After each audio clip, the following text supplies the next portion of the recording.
महाराष्ट्र का जो चुनाव हुआ और जो नतीजे आए हैं वो बहुत ही चौंकाने वाले नहीं, बहुत ही शॉकिंग है।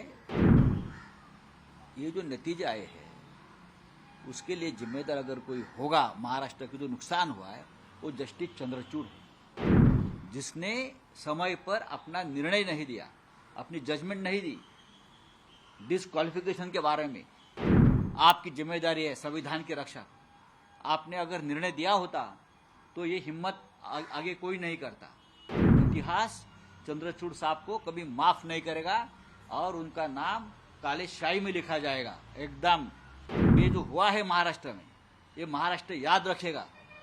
ये चंद्रचूड़ जी है, उनके होते हुए ये सब हुआ है और हम याद रखेंगे। देखिए, महाराष्ट्र का जो चुनाव हुआ और जो नतीजे आए हैं वो बहुत ही चौंकाने वाले नहीं, बहुत ही शॉकिंग है। ऐसे नतीजे आने की उम्मीद किसी को नहीं थी,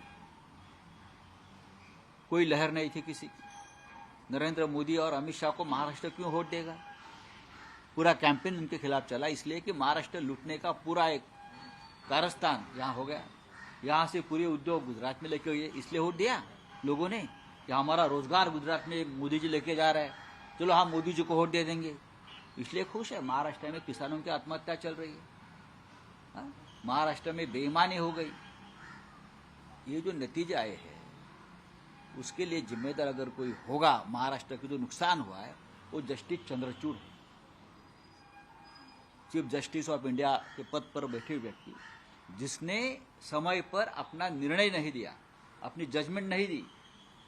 डिस्क्वालिफिकेशन के बारे में 40-40 लोगों ने बेईमानी की। जिस पार्टी से चुनकर आए थे वो पार्टी को छोड़कर दूसरे पार्टी में जाकर सत्ता में बैठते हैं। आपकी जिम्मेदारी है संविधान की रक्षा। आपने अगर निर्णय दिया होता तो ये हिम्मत आगे कोई नहीं करता। आपने वो आज भी वो खिड़की दरवाजे खुले रखकर आप वहां से रिटायर हो गए। आप कोई भी किसी तरह से पार्टी बदल सकता है या सरकार बना सकता है दूसरी पार्टी, अपनी पार्टी को छोड़कर। तो इतिहास चंद्रचूड़ साहब को कभी माफ नहीं करेगा और उनका नाम काले शाही में लिखा जाएगा एकदम। कि इस प्रकार की व्यक्ति अपने पद पर बैठी थी और 3 साल तक एक संविधान के खिलाफ बैठी हुई सरकार को प्रोटेक्शन देते रही। वो पार्टी किसकी है, वो चुनाव चिन्ह किसका है, उस बारे में 3 साल में निर्णय नहीं ले सकते थे।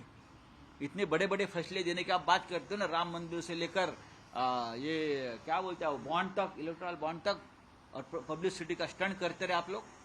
लेकिन एक संविधान के खिलाफ एक निर्णय एक बड़े राज्य में हुआ है, उसके बारे में आपने मुंह पर ताला रखा और तारीख पर तारीख का खेल में सबको उलझा कर रखकर आप रिटायर हो गए। तो ये जो हुआ है महाराष्ट्र में, ये महाराष्ट्र याद रखेगा।